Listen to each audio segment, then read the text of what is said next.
حضرت داؤد طائی اور امام جعفر صادق کے درمیان ایک دن بحث ہو گئی۔ امام جعفر صادق فرمانے لگے یہ محبت کا ان کا رشتہ تھا آپس میں۔ حضرت داؤد طائی صوفی تھے اور امام جعفر صادق تو حضور کے نواسے ہیں نا جی، اور بڑا عقیدت کا رشتہ تھا آپس میں۔ ایک دن امام جعفر صادق کہنے لگے داؤد طائی میرے لیے دعا کر، تو آپ رو پڑے، کہنے لگے حضور میں نواسہ رسول کے لیے دعا کروں؟ آپ تو حضور کے نواسے ہیں، میں آپ کے لیے دعا کروں؟ تو حضرت امام جعفر صادق کہنے لگے یہی تو دعا کرانی ہے، یہی تو میں نے کیا فرمایا، یہی تو دعا کرانی ہے کہ میرے لیے دعا کر، میں اپنے نبی کی بارگاہ میں شرمندہ نہ ہو جاؤں۔ حضور یہ نہ فرما دیں کہ میرا نواسا ہو کے تو کیا کرتا رہا، یہی تو دعا کرانی ہے۔ بڑا پیار تھا۔ ایک دن بحث ہو گئی، حج کر کے واپس آئے، عراق میں تشریف فرما تھے امام جعفر صادق، حج کر کے واپس آئے تو امام جعفر صادق کہنے لگے جو مکے سے ہو آتا ہے نا، اللہ پھر اس کو دوزخ میں نہیں ڈالے گا۔ خوش نہیں ہوئے آپ لوگ؟ اللہ آپ کو جزائے خیر عطا فرمائے۔ فرمایا جو کعبے کا دیدار کر لے ایک دفعہ زندگی میں اور ایمان کی حالت میں، اللہ پھر اسے دوزخ میں ایک دفعہ جو دیدار کر لے ایمان کی حالت میں، اللہ دوزخ میں یہ فرمانے لگے یہ میری بات ہے، تو تصدیق کر میری بات کی، کہہ میں نے ٹھیک کہا ہے۔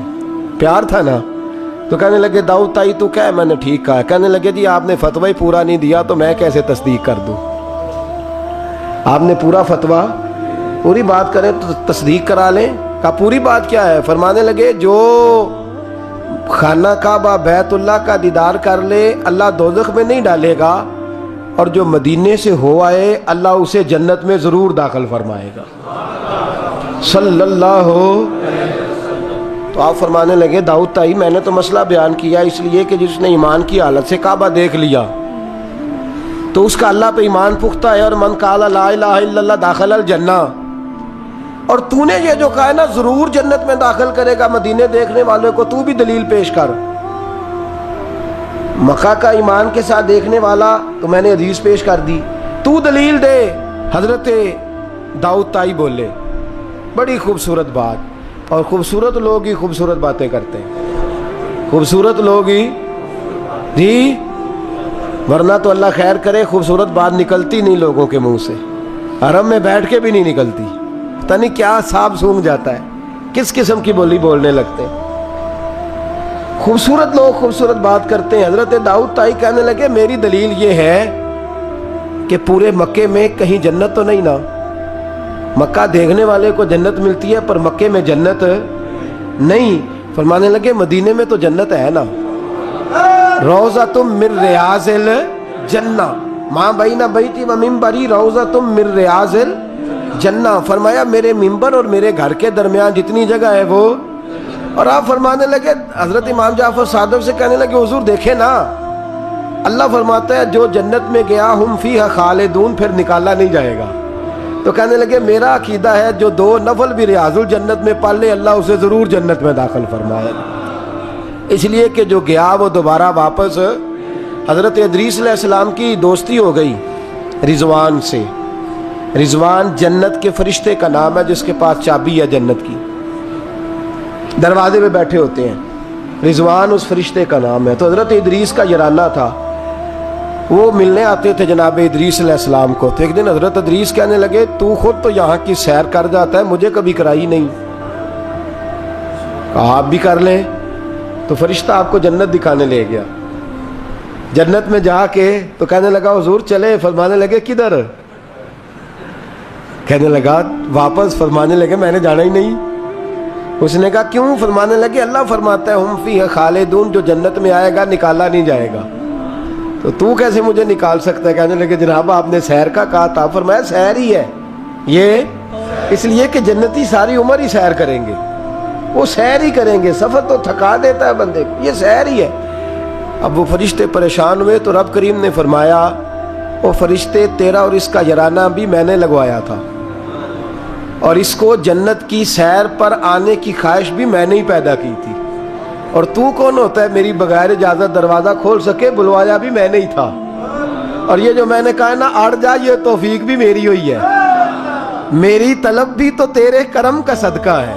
یہ پاؤں اٹھتے نہیں بلکہ یہ اٹھائے جاتے ہیں، تو جب بلا لیا ہے جنت میں داخل کرا لیا ہے، اور جنت بھی وہ والی جس کو میرے رسول پاک کے قدموں نے جنت بنایا ہے، وہ جنت جس کو ریاض الجنہ کا لفظ دیا ہے، حضور نے جنت جس کو بنایا ہے، وہاں تک پہنچ جائے۔ یہ ہے ارض جنت، یہ طیبہ کی زمین ہے ارض جنت، پر زمین کس کی ہے؟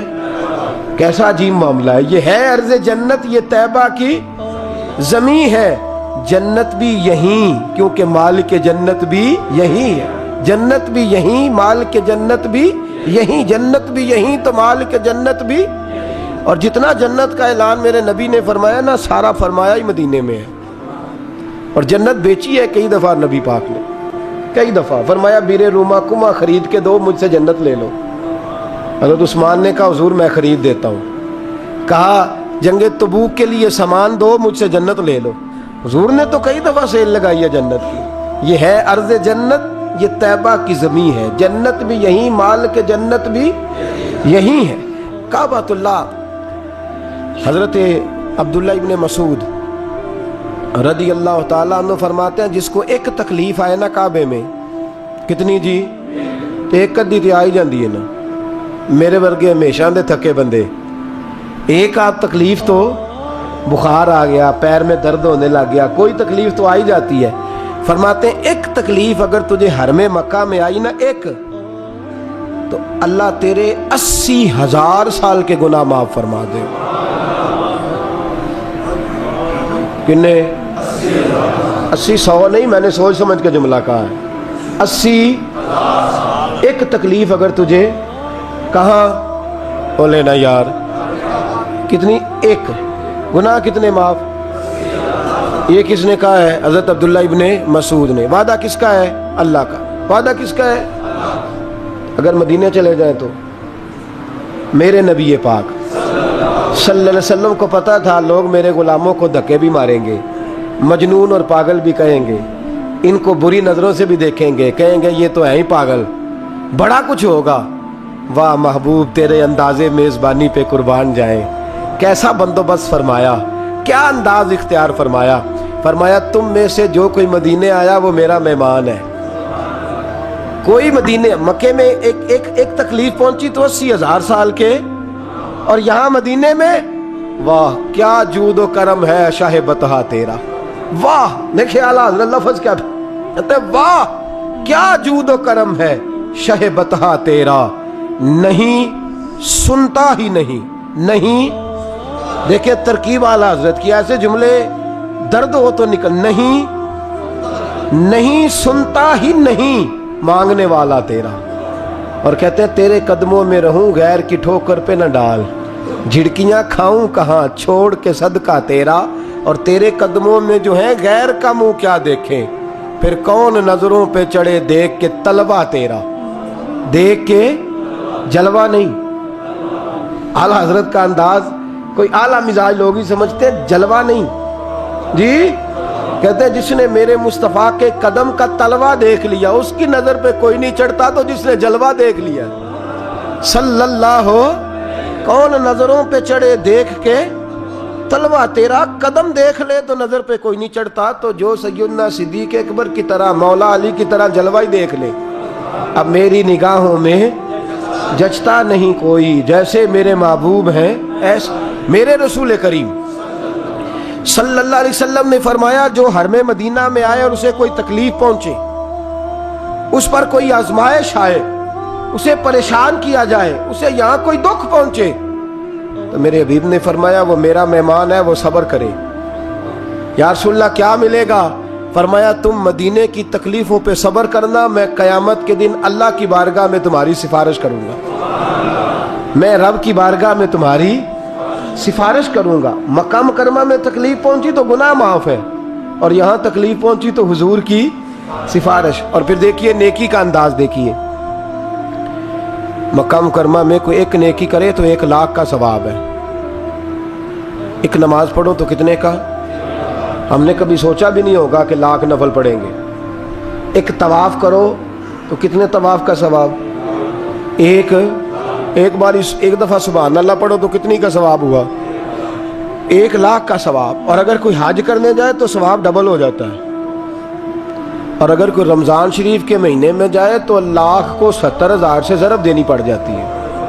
1,00,000 کو اگر رمضان شریف میں جائے تو یہاں آپ کیلکولیٹر نہ نکال لیجئے گا، اگلی تقریر نہ رہ جائے. 70 کو 1,00,000 سے ضرب دینی پڑتی ہے. یہ نیکیاں ہیں جو اللہ پاک حرم مکہ میں جانے والے کو عطا فرماتا ہے. میری سمجھ میں صرف اتنی بات آتی ہے کہ وہ جو امتیں کرتی رہی ہیں نا، 1000 سال عبادت، 1000 سال انہوں نے عبادت کی ہے، تو امت مسلمہ کو اللہ نے درجہ تو اونچا ہی دینا ہے نا. کنتم خیر امت جو درجہ چونکہ اونچا دینا ہے، تو اللہ پاک نے یہ بہانے بنا دیے ہیں. شب قدر ہے، شب برات ہے، یہ اللہ پاک نے بہانے بنا دیے ہیں. مالک کریم نے یہ بہانے بنائے ہیں. فرمایا تم بھی شب برات میں، شب قدر میں مسجد آ جاؤ، یا اللہ تمہیں موقع دے تو حرم مکہ اور مدینہ آ جاؤ. میں تمہاری ایک ایک نیکی پر اتنا زیادہ ثواب دوں گا کہ تم پچھلی امتوں سے آگے نکل جاؤ گے. پچھلی امتوں سے اللہ نے ہمارے نمبر ہی زیادہ رکھے ہیں اور ہمیں اضافی نمبر بڑے ملتے ہیں. بڑے نمبر رکھے ہیں رب کریم نے ہمارے لیے. تو رب اللہ کریم کی رحمت سے میرے رسول پاک صلی اللہ. اور پھر دیکھیں نا، کعبے کا معنی ہے مسابت للناس. کعبہ رجوع کی جگہ ہے. کس چیز کی جگہ ہے؟ یعنی اس کی طرف توجہ ہو. میرے نبی پاک صلی اللہ علیہ وسلم کی سب سے بڑی سنت کعبے کو دیکھنا ہے. حضور بیٹھ جاتے تھے اور کعبے کے سامنے بیٹھتے تھے. جب بھی حرم میں بیٹھ تو دیر تک دیکھتے تھے. کچھ لوگ لالچ کرتے ہیں، نیکی کا کرنا چاہیے، اچھا لالچ ہے کہ میں طواف زیادہ کر لوں، عمرہ زیادہ کر لوں، بڑی اچھی بات ہے. لیکن رسول کریم صلی اللہ علیہ وسلم کی جو سنت سب سے زیادہ مضبوط ہے وہ ہے بیٹھ کے کعبے کا. اور حضور نے فرمایا تو دیدار ہی کرتا رہے، اللہ تجھ پر 20 رحمتوں کا نزول فرما دے گا. کعبہ معظمہ کا دیدار کرنا. کعبہ ہے رجوع کی جگہ. نماز کس طرف منہ کر کے پڑھنی چاہیے جی؟ اجی کدھر منہ کر کے پڑھنے؟ کیڑی سائڈ تے جی؟ مغرب سائڈ پہ. تو جو حرم شریف میں ہو وہ مغرب سائڈ منہ کرے گا، مشرق سائڈ. فَإِنَّمَا تَوَلُّوا فَثَمَّ وَجْهُ اللَّهِ. اللہ فرماتا ہے جدھر مرضی منہ کر لے اللہ کی رحمت ادھر ہی ہے. وَلِلَّهِ الْمَشْرِقُ وَالْمَغْرِبُ. مشرق بھی اللہ کا، مغرب بھی اللہ کا. فَإِنَّمَا تَوَلُّوا فَثَمَّ وَجْهُ اللَّهِ. جدھر بھی منہ کرے گا اللہ ادھر ہی. چاروں جانب دنیا کا رجحان کعبے کی جانب ہے. اور یہ جو ہمارا دل کھنچا چلا جاتا ہے نا کعبے کی جانب، کھنچا چلا جاتا ہے، اس کی وجہ یہ ہے کہ نماز اللہ کی اور منہ طرف. نماز کس کی؟ منہ طرف. تو ساری زندگی کہتے رہے تو پھر طبیعت تو کھنچے گی نا، کعبے کی طرف کھنچے گی. میرے محبوب کریم صلی اللہ علیہ وسلم کے لفظ بڑے حسین ہیں. محبوب کریم صلی اللہ علیہ وسلم نے فرمایا تو حج اور عمرہ کرنے آئے تو یہ نہ سمجھ میں حاجی یا معتمر ہوں. الحاج والمعتمر وفد اللہ. حج عمرہ کرنے والا اللہ کی جماعت ہے. یہ کس کا گروپ ہے؟ یہ کس کا گروہ ہے؟ اللہ. یہ اللہ کا گروہ ہے. اللہ ان کی میزبانی فرماتا ہے، اللہ ان کو انعامات سے نوازتا ہے. رب کریم اپنے گھر بلاتا ہی اس کو ہے جس کو اللہ نے درگزر کرنا ہو، جس کو اللہ نے معاف کرنا ہو، جس کو اللہ نے بخش دینا ہو. بڑے. اور پھر میاں صاحب رحمۃ اللہ علیہ کا ایک شعر تھا. میں ذرا پریکٹیکل دیکھتا ہوں چیزوں کو، کوشش کرتا ہوں کہ دیکھا جائے. تھوڑا سا نوجوان نسل ہماری تھوڑی سی کہتی ہے ہمیں عقلی طور پہ بھی سمجھاؤ. تو میں فیلڈ کا آدمی ہوں تو تھوڑا مجھے پالا پڑتا ہے، سوالوں کے جواب دینے ہوتے ہیں تو میں ہر چیز کو اس کے اصل نقطہ نظر سے دیکھتا ہوں. تو میاں صاحب کا ایک فقرہ تھا، دوسرے والے کی تو سمجھ آتی تھی، پہلے والے کی نہیں آتی تھی. مشہور بڑا تھا. رحمت دا دریا الہی. آتا ہے نا آپ سب کو؟ مینو نہ سناؤ تو وکری گل ہے، ویسے آتا ہے. رحمت کا دریا الہی تے جے ایک قطرہ. وہ جے ایک قطرے والی تو سمجھ میں بات آتی تھی، لیکن وہ جڑا ہر دم وگدا ہے وہ ظاہری آنکھوں سے نظر، کئی دفعہ ہمیں نظر، صاحب نظر لوگوں کو آتا ہے، باطن میں تو نظر آتا ہے، محسوس ہوتا ہے، لیکن ظاہر نظر یہ کسی نے دیکھنا ہو تو مکے مدینے جا کے نظر آتا ہے. رحمت دا دریا الہی ہر دم، ایک دم نہیں، ہر مدینے کی جس گلی پہ نظر کریں نا آپ ریلا ہی آ رہا ہے. مکے کی جس گلی پہ نظر کریں، وہ یہاں ایک جھوٹ بولتے ہیں ہمارے سیاستدان، کہتے ہیں یہ ٹھاٹھے مارتا سمندر، حالانکہ وہ نہر بھی نہیں ہوتی لوگوں کی. ٹھاٹھے مارتا سمندر، پتہ نہیں کدھر ٹھاٹھے لگ رہی ہیں، اللہ ہی جانتا ہے. اور جو بھی شروع کرتا ہے بات یہیں سے،